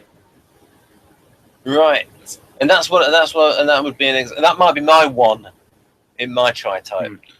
I understand what you mean. I don't think I'd feel as strongly about it. I'm just saying if it's part of a cluster of traits, and because it usually comes along with other traits. Yeah, I think in this case that would be more like me feeling that other people are overachievers. I'd be the one, at least privately, thinking that resentment. But. That's the thing, and then like you were saying about possibly then looking at yourself and then looking at that, and then thinking deeply about, well, I need to pull my own finger out. Then I'm not going to be right. Right. It's like Rimmer. Did you watch Red Dwarf? Yes, of course. Because he would have the old excuse that, I never had the right knobby parents. I never had the right parents. And this would say, whose parents did you have then? And but then what happened? Have you seen Series X of Red Dwarf? Yeah, probably. You have, where it was revealed that Rimmer's actual father was a gardener, and then he wasn't comparing himself to all of his brothers, and then he had that expectation off his back, and then he was then able to free himself up to save the day. Yeah. And Red Dwarf, 2 series of Red Dwarf are in the can, and there's going to be one out very soon in the UK. I think there's 3 in the can. Is there? Oh, wicked. Could be wrong. I think it's 3. Anyway. Right, so you saw Series to X. Okay, so we're going to get back to the graphic. I told you we were covering this in depth. All right, and then we got, so we're done with resentment. Did we talk a little bit about self-resenting? Yes. I said resenting yourself for being resentful. So, as an example. But you can also resent yourself for falling short. Yes. Of your perfected ideals. Yeah. Now, this was the bit I find interesting because we did a hangout, folks, on avoidance. If you go down to the bottom left of the playlist, you will find. Here we go. If you go all the way down here, you will find attachment styles, and in there, it will have avoidance. So, and we had a big long. Now, this is interesting to me, and it's got there avoidance, anger, deficiency in rightness. Yeah, just trying to avoid. I think some of those lists is a bit repetitive. You're avoiding anger. Simple. It's like I said, avoiding seeing anger is bad again. Try to avoid things that make you angry. Because of that. And avoiding a deficiency in rightness, that's more trying to be as right as possible. Whereas deficiency in rightness. I had a thought, it's gone now. Meh. Your talking style, though, because the INFJ does have the extroverted feeling, do you think you might be like that internally? And it's like, oh, well, you know, if you had a drink, maybe you might be a bit more preachy and crusading. That's why I don't drink. Yeah. I almost wish I was more crusading, because I think that's more of a... If I was better off in my life, was in a stronger position, I might be more constructive, more crusading in my life. I relate to that, the inner crusader and the inner preaching, and again, anticipating how people are going to react, so you say not to bother preaching, because you know they're not going to. I do it sometimes. I won't deny it. Now, because you read the Chestnut book, you'll be able to tell me about, we've got defense mechanism here, reaction formation. What the heck does that mean? Reaction formation is when you take a bad emotion and turn it into something good or something opposite. So turning anger into... Well, what's the opposite of anger? Serenity. I suppose turning sadness into happiness, turning fear into courage, turning resentful thoughts towards someone into positive thoughts, or someone makes you angry and you laugh, for example, like going that kind of thing.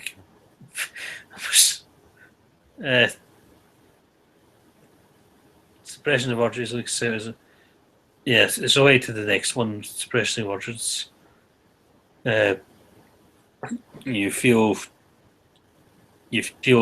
angry about something. For example, you think anger is wrong, so you turn into something else, or you try and justify it in some way. Sometimes you try and think of an alternate reason to be angry, or not to be angry, but for why something is right or wrong. It's like if I'm angry at something, I think that's wrong of me to be angry because anger is wrong. Does that mean that this thing I'm angry about is wrong? You know, that it may just be my attitude's wrong about it, but I do need to do something. So maybe a better reason. So maybe I need to think about the consequences of what this person's behaviour might lead to, for example. So I'll end up coming up with an excuse. And I'm not sure if it is an excuse or not, or if it's a real reason. Which is, I think I mentioned before that I can get a bit annoyed when people make too big of a deal about hypocrisy. Because hypocrisy can be, obviously it's bad, but at the same time, people can use someone else's hypocrisy as an excuse to not listen or not do the right thing. So that's the sort of thing I'm worried about there. Like,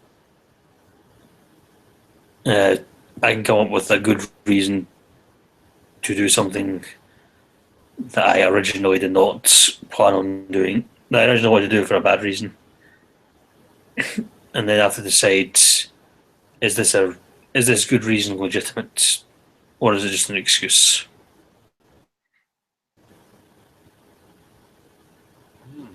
Hmm. So That's deep. That's good stuff. Yeah. So yes, and the people watching this, this is why this stuff is so good for novelists, to get the depth of characterization. Yeah, it's basically number one advice to novelists: read, study the Enneagram, or psychology in general, because that's actual psychological terms, special information. Yeah, I mean, I would say to novelists, don't study creative writing. Study psychology. Well, do both. Because you can study creative writing in your own time.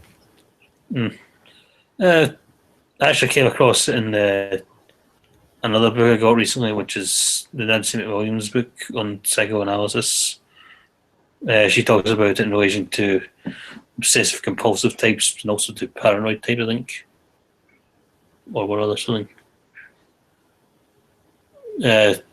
Anyway, she says it much the same way. It's just, obviously, obsessive compulsive types correlate to unhealthy E ones, especially ISTJ ones. Some of this, sorry, go on. So yes, it's kind of like the inner tension, but innocent within a person, like wanting to make sure that everything is in line with how it should be inside yourself, and having this inner war between right and wrong, good and evil inside yourself. I'm just gonna budge that up a little bit there. This shadow, some of this could sound like suggestive SE. Repressed drives, double life, trapdoor, guilt in allowing self-pleasure. Uh-huh. Wait a minute, is that a euphemism for something? Self-pleasure? I don't think so, no. I mean, no, it seems to be all kinds of, I suppose it would be that as well. Could be if there's that, but also it could, I'd say it's all kinds of pleasure, all kinds of selfish pleasure, like, have I earned this? Because I do think a lot in terms of reward and ending things, like, you need to I'm not very comfortable getting things I haven't earned in some way, or if I haven't earned them, I would like to build or like to earn them after the fact, if that's what it comes to.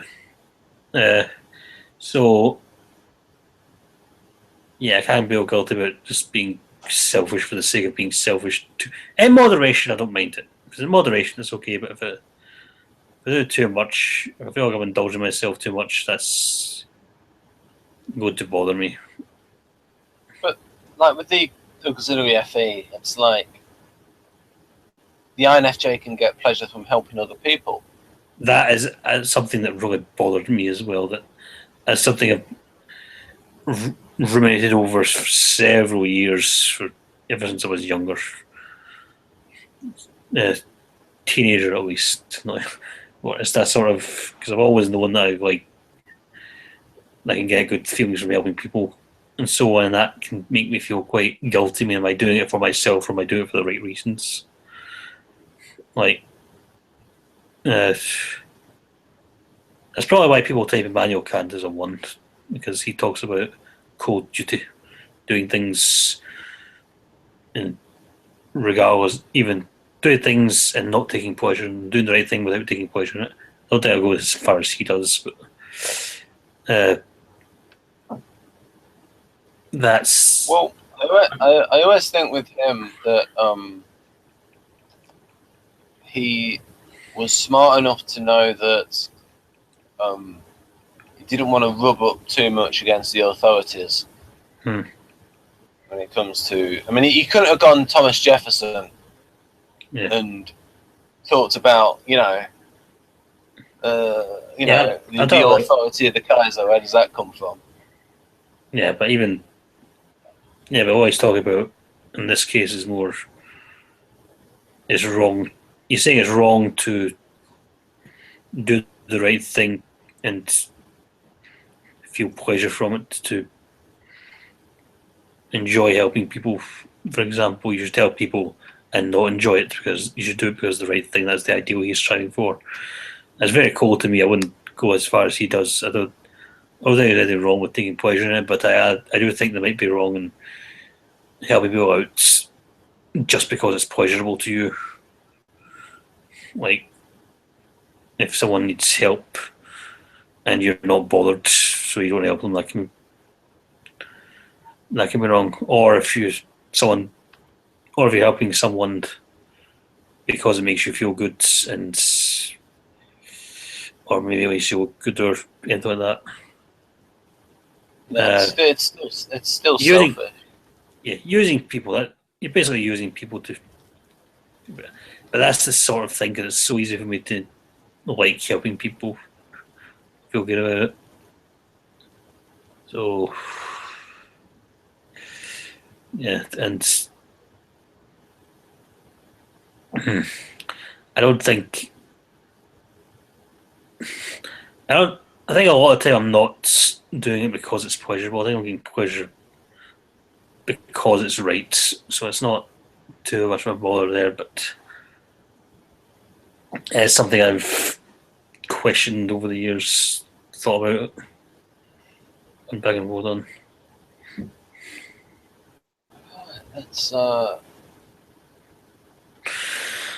out a little bit. Have we been going around about halfway? Just a little bit about the halfway point. What about this at work thing? Some of that seems more STJ or SJ things like. Oh yeah, schedules and accountability. Yeah, that's a bit. Very SJ. Yes, keeps track of details. No, that's mean a bad day. If I can get stressed out, if I can go overboard with detail and drain myself and burn myself out. Really.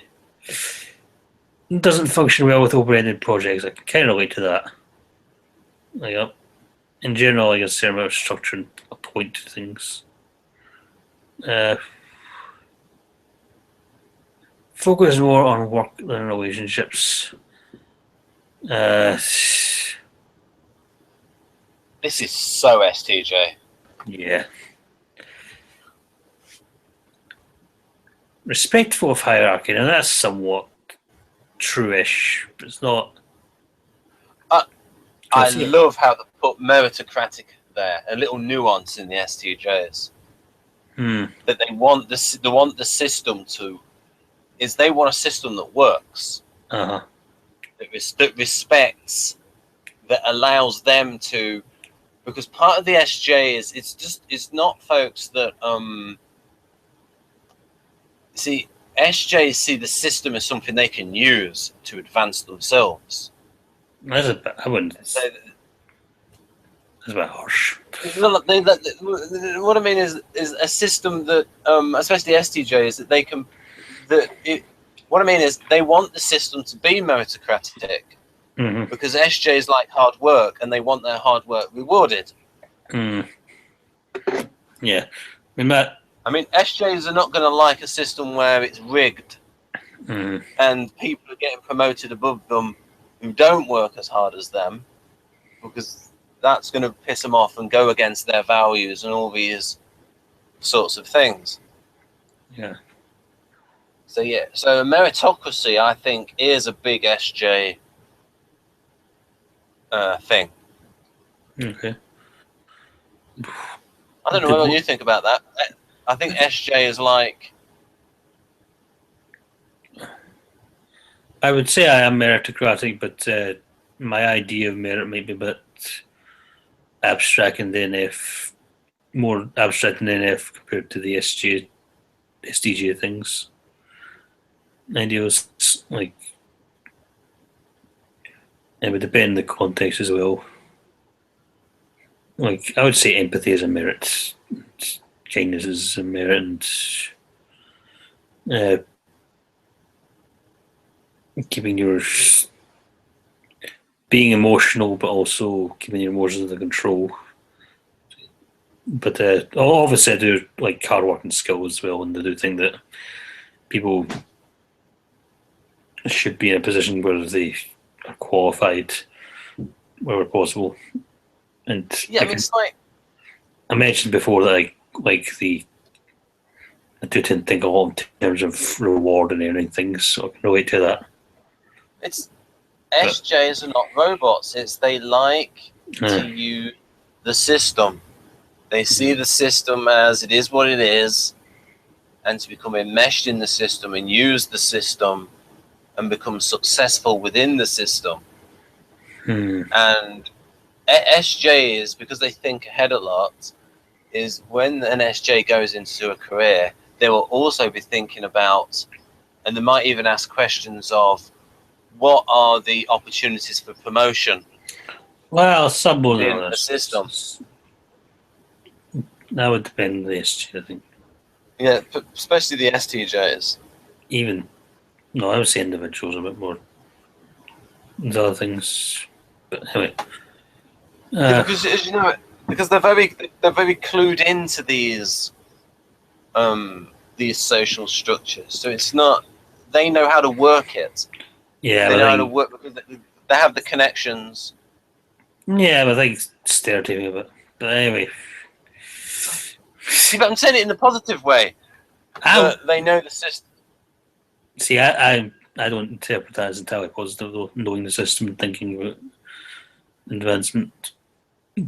Well, it's an FE thing. You should be able to get down with that. This is the way things are. This is how. I understand and all that, but that's just the way you're phrasing it sounds kind of selfish, whether you mean it or not.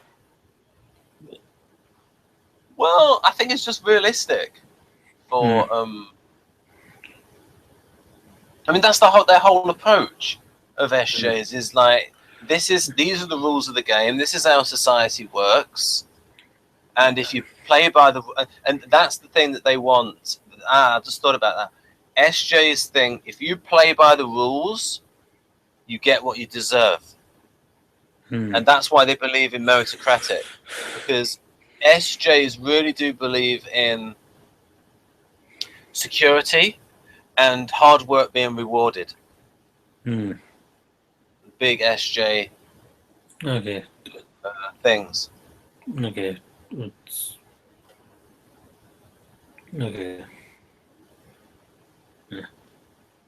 Shifts blame, I don't like that. That's more. Yeah, that's not the negative side of a negative side of SJ there.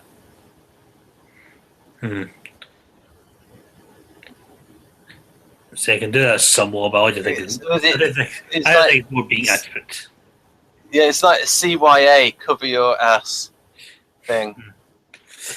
Fault finding, yes. Mentally fault finding, maybe more than saying anything. You depending on the circumstances. Calculate, compare so much work others do. Yeah. Yeah, a little bit. Love SJs will do that, Yeah. What about being covered by the mistakes of others somewhat? Yeah. Yeah, they will. Yeah. I'm just explaining, I'm just like saying to the audience about how SJs work and how they try to use the system to their advantage. They see it as, because also they see, well, anything else would be anarchy to them. It's like this is because they are structure types, and this is the structure. These are the rules. This is how I can advance myself, and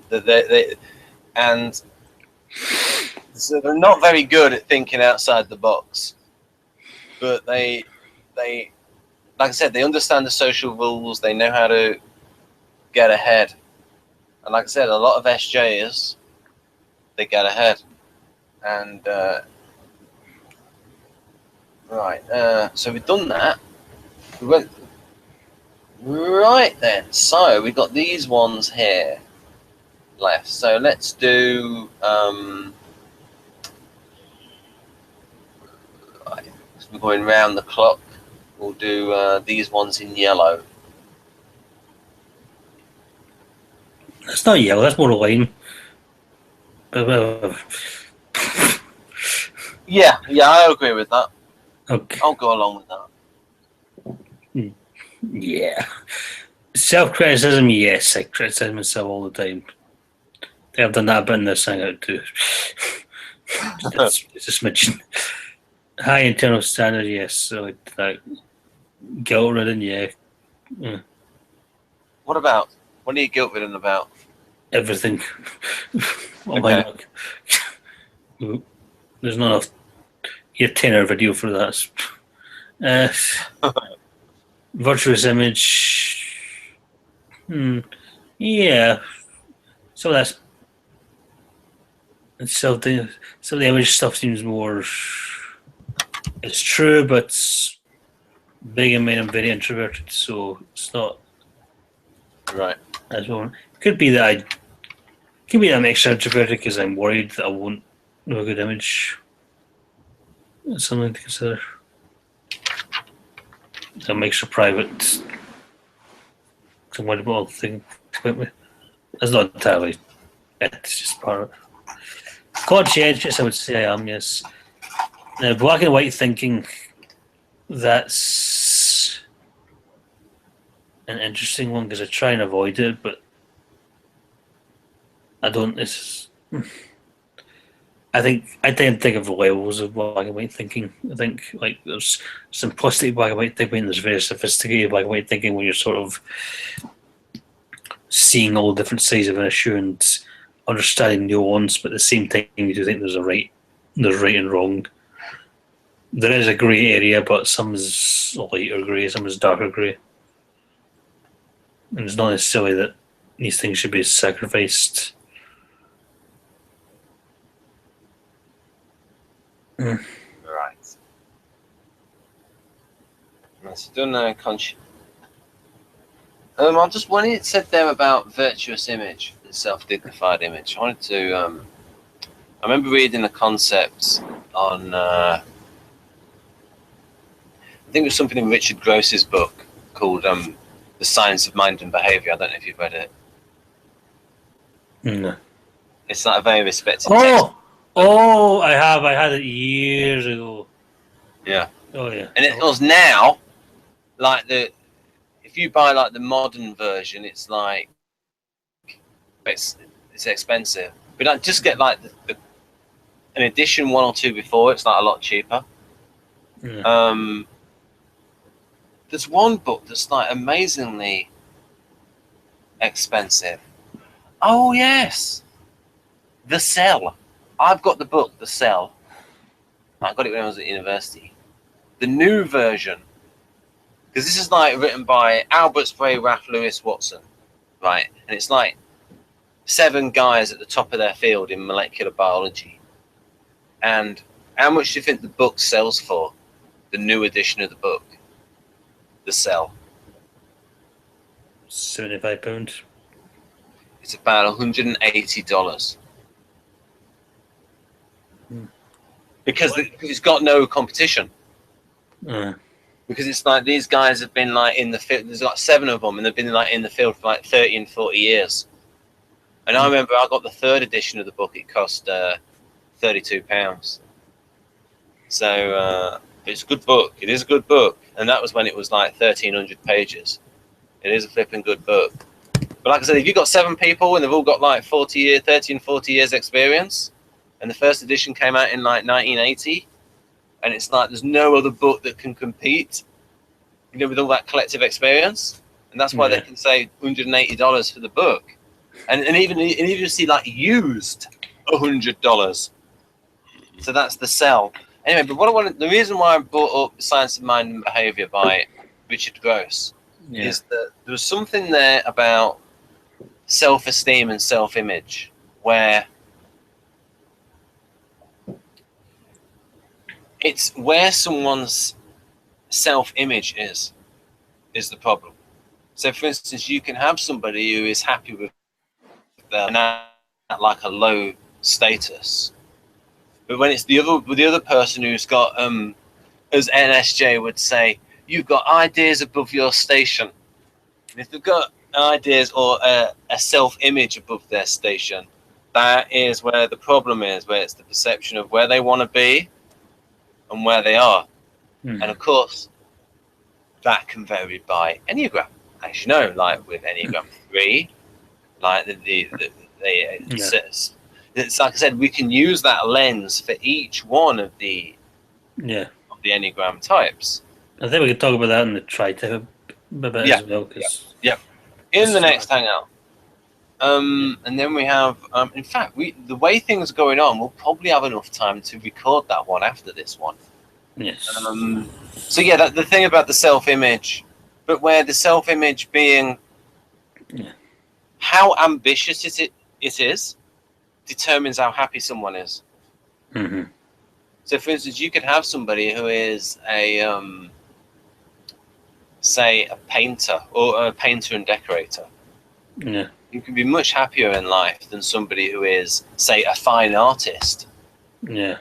But their self-image is like just that little bit higher than what they want to be. Yeah, I can understand that. And so, like I said, this might be an Enneagram 1 thing where the self-image is like too high, and like too much pressure on themselves. Standards are too high. Yeah. The other thing is that all the Enneatypes, not just 2, 3, and 4, but all the Enneatypes have an image and a self-image and an idea they want to have. So it's I don't know where I was going with that. I just wanted to bring it up. Oh yeah. Okay. I forgot to put it up. Sorry. All right there.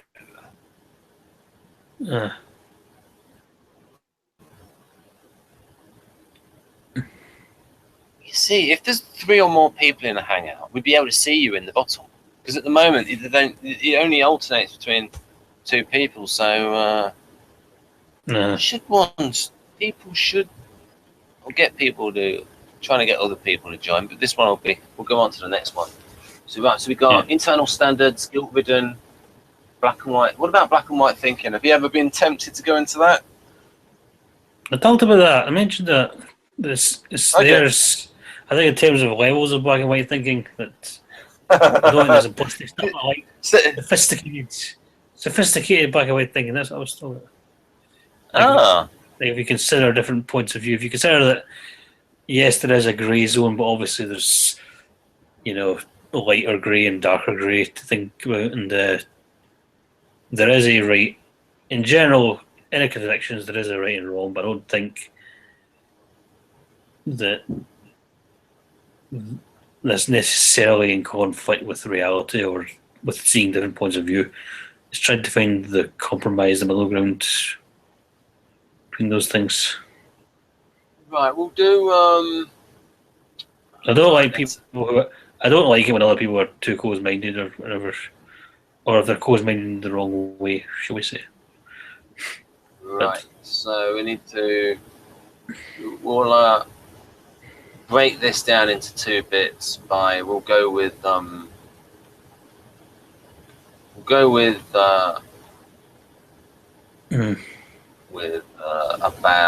that much, because that's enough. Right, so we'll start with the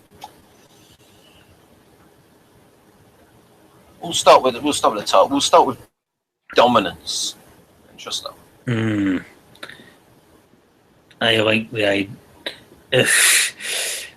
I do like being dominant. I like having a certain amount of authority. That would, if you have a certain amount of authority, then people will take you more seriously. Or it's like you need a certain amount of dominance in order to. It's one thing to have an idea of how things should be is another to be able to press that point. It's not necessarily about having dominance for the sake of dominance or anything, or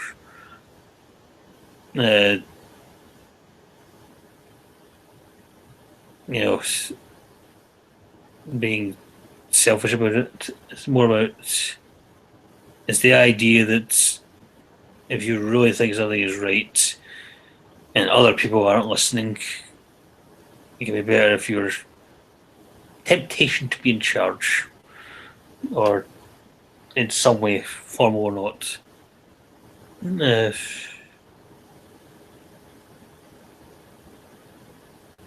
I want you equals you should. I don't. I think that's more how it's interpreted, isn't it? So I guess how it always is. Yeah, I was about to ask you that. Yeah, interesting. That's more like a Freudian thing, I think. Like, if I say you should, people think that means I want. That that I'm saying I want you to do something. That I mean I want you to do something when I'm saying you should do something and all that. That what I think is right is actually really just a mask for my subconscious selfish behaviour or something. See, that's probably with SPs. It's probably better to say I want than you should, because at least I want is honest. Because and this is honest. You should is honest. That's the point. No, but SPs do not like you should. Like Jeff talks about that is like one of the worst things you can say to an SP. Is like you should do this, you should do that, because. But if you said I want, because if you say you should, because then the dirty in my mouth. Pardon? It feels dirty in my mouth to say I want instead of you should. Well, it's just that from an SP's point of view, what I've got from Jeff is that if you say should, no, actually it's okay. Who determines should? But it's based on the consequences of things and based on personal experience and knowledge and ow! They don't like it because it goes up against their freedom, you see. So it's like that really is like a swear word to an SP. That is, never use the word. If you get that back, you use should. I will see you. I will use should you until you should. You should listen to my you shoulds. When I don't say it just for the sake of it, Because they want to do the opposite. If you said you should come in, I know. That's where I become more persuasive and give my words. But yeah, exactly. I don't like saying I want though, because that's not. Well, I suppose a lot of time I would say just subconsciously. I would appreciate it. I would like if you. Yeah, I suppose I could do that, but like that. But like should, they don't like should. Yeah. They don't like that. Or maybe it means the opposite. Maybe it means when I say I want, I really mean you should. Maybe that's what they're trying to say. The opposite of what I thought. Yeah, but to me, I don't like it either. Like you should. I mean, it's like. Well, you should like it. Because you were talking there about preconceptions and things that are taken. Yeah. Like I go. NT might go. Okay, who determines should?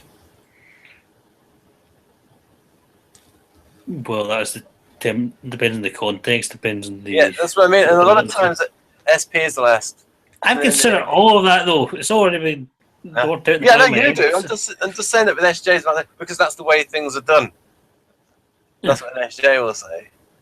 It's not what I say. Yeah, no, you got more nuanced you got more nuanced arguments, but like. I'd rather not go through them again and again and again. Yeah. That's the I don't like it being. I don't like to have to explain my thought processes. Oh yeah, exactly. Especially if I don't understand them, but they're right anyway. Yeah. So what about this?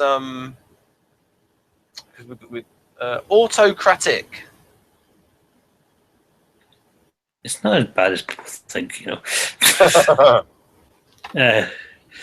Temptation, yeah. Maybe there's a dark fantasy of being autocratic, or I don't think I'm an autocratic person. I don't think I come across as an autocratic person, but I'm not. Which type? If an INFJ is a nihilist, which Enneagram type are they most likely to be if they're a nihilist? Well, the type most likely to be a nihilist is a 5 or someone with 5-6, or maybe an 8, an unhealthy 8. INFJs, though, are not very likely to be those. They're sometimes typed as 5s, but a lot of the time turns out they're another type. So a nihilistic INFJ might be a 4-wing 5 or 6. Right. Perhaps. Can INFPs be a nihilist, or is that like an impossibility? I'm sure every take can be a nihilist in some way or another. I mean, there's different. But is that like one of the least likely? Not sure about that. But because it would seem to contradict the FI function. Yeah, I don't think FI necessarily associate with moral values as much as some people think. I think it's more about really strong feelings and tastes. I think if we're calling FI ethics or values, that's kind of can be misleading. So maybe an INFP that was a nihilist would be the kind of INFP that maybe they're self-deceived. Maybe they might talk about and like they're just extremely selfish. Yeah, could be that.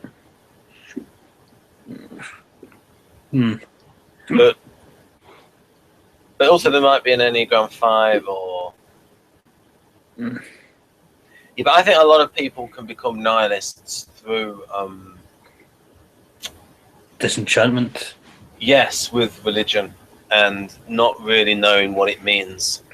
Not necessarily just religion, it could be just bitter experience or anything. Or you put years into something and then it doesn't work out, or for whatever reason. Yeah, because or bad, terrible experiences, anything like that. Because Buddhism gets criticised a lot as being nihilist, and Buddhists will say, "No, it's hard to explain. It's not nihilism. It is where you're fostering this. I think it's like this instinctive compassion that is without regard. You know how you talked about the ego? Yeah. It's like egoless compassion. Yeah. Where you talk about all these things that's done to like, build up their own ego. Oh, look how, even if it's like the self-image, look at all these people I've helped. But it's like egoless compassion. Yes. I can understand that easily. Yeah. So, Jonathan, are you a disciplinarian? Oh, wait a minute. I think we've done vehement interest in principles and moral values. More or less, yeah. I think. Yeah. With the Catholicism in part 1. Yeah. And the moral philosophy stuff as well. What about this? Disciplinarian and rule bound. I wouldn't say so much rule bound, but my brother used to complain that I acted like I was another parent. That sort of thing, like lots of you shouldn't. Did he write down on forms? No. His mother's name, his father's name, and then you as well. No. It was just to my face. or complain to our parents that I took a parent and that sort of thing. Yeah, I won't deny it. It's not that. It's not very. I don't think it's very extreme in me or anything. There's a smidgen of it. Patronizing demeanor. I think that I'm usually not like that, but I think sometimes I come off that, whether I mean to or not. Depending on the situation or the person. Yes. I can think of a few. Wait, you think I come off as patronising? Is that what you mean? What do you mean, yes? No, it was what it was. Okay, folks. There we go. A little bit of behind inside baseball here. Mm-hmm. Right. The audience, give the audience a little bit of tickle tattle. I think that Jeff and Jonathan should get on really well.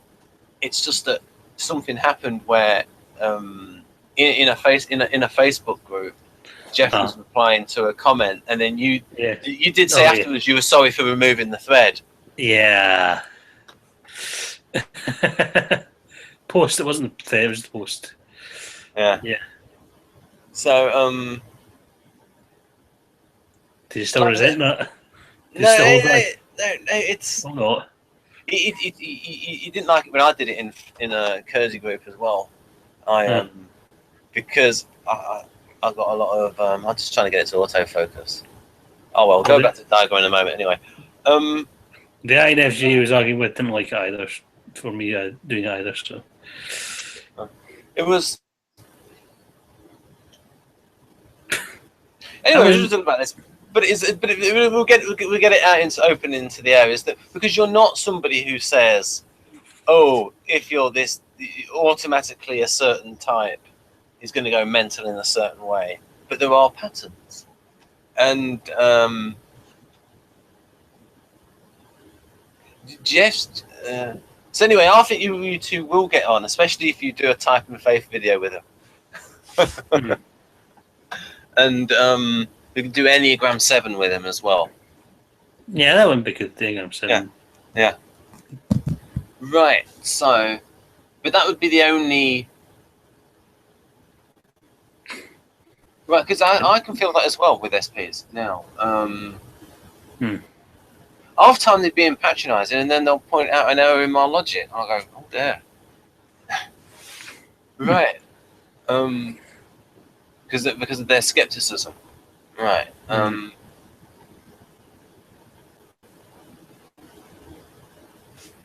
Right. So we've done patronising demeanour, not in this hangout, and not towards me. Right. We've got some. I think we did these ones here. We did guilt in allowing self-page. We've got here over control.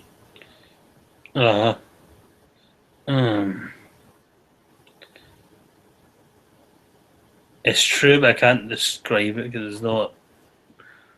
There's a certain INFJ flavour to it. Sort of soft over control, like I feel like I don't lose control sometimes, or I get stuck in habits or in bad habits as well. But yeah, I would relate it to lack of spontaneity. I do like being spontaneous. I do, but it's very rare when I am. It's like every few weeks or every few months I'll be spontaneous, and I would relate that to being over controlled and to wanting things to be done to go a certain way, or again controlling anger and controlling emotions and that sort of thing.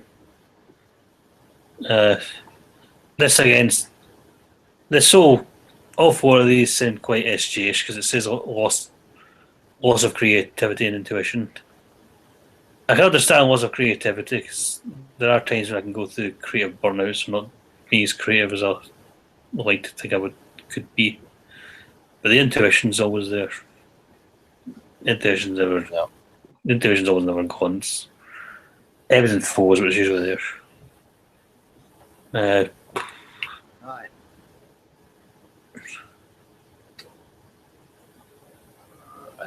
Any rigidity? Depends on how they mean it. Ooh. Maybe internally rigid, but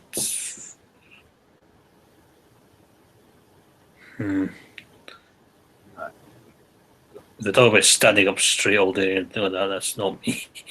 But having in principle, now we've got here is now we've got the section is where we did we do anger, bruise, yes, we started that and then we went clockwise, so we're nearly done. Yep. Right. So now, yeah, we've got this. Pretty much, we have these ones: criticality,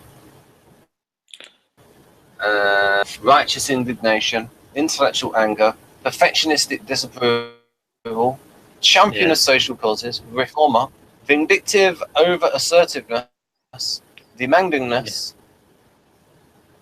Yeah. See, again, I think there's a lot of repeats of silver books. I feel like I've covered some of this. But yeah, I'm critical of myself a lot. I'm critical of others, don't necessarily say it. Yeah, I understand righteous indignation easily. And intellectual anger, what is that? What do you think you mean by that? Oh. Well, anger. Well, okay. If you're angry at people for being dumb, not intellectual enough, or not anger for, wait a minute, you've not looked at this deeply enough. If you thought carefully enough, if you thought, that kind of. If you looked into it more deeply, if you bothered to open up a book. Well, I get that. So there's a lot of times though I'll get that more with people who are intellectual or are intelligent. And I think they're just you're smart, you should know this sort of thing. They're being a bit childish at times. Perfectionistic disapproval, I think that relates to that. It's like settling for the good instead of the perfect because the one's easy and seems more relevant. And like as I said before, sometimes the perfect can be the best solution. It's just the hardest, so people settle for second best, and therefore problems arise in the future, or things look better than they are. So, champion of social causes, I mean, I wouldn't say I'm personally that outspoken. I've seen a lot more. I actually find Enneagram 6 to be more outspoken personally, but because I try and pick my battles and know when to. But I definitely relate to that, and I relate to being interested in caring about social causes, being passionate about them, or feeling passionate about them at least. Do you want to mention any of the social causes? Would be things, anything and everything, just interested about poverty and animal rights and environmentalism and children's welfare and all the usual is all there. I wish I was in a position to do more about it. Right. Sort of get more involved. Right. We've got 3 left. Reformer again. That would be the same, really. Just I will say that reformer sounds better than revolutionary to me. I prefer, where possible, I prefer to reform the system and fix things rather than just totally overhaul or anything and start again if I can. Yeah, exactly. That's more. I would relate that again to the contrast to something like a type 6, which maybe more hostile to authority.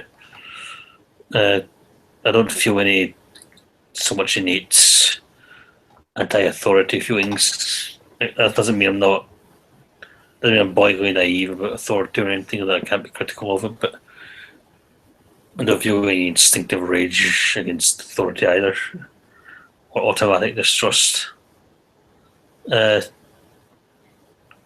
Vindictive over assertiveness, I suppose in a bad day, perhaps. I would say with some of these, I am a 119, and that is kind of the softer one. Some of this might be a 1.2 more. A lot of these things, because 1.9 tends to have less energy to go about things, but more laid back, but more mellow, man. And demandiness again, that's just some of the same stuff again. Be demanding. Yeah. So we will. I think we've said. So there, folks, we went through all of that in depth, and I'm going to go do some lunch at SI. I'm going to get something to eat. Jonathan might get something to eat, and we'll be back with the tri-types. All right. All right. So bye for now, folks.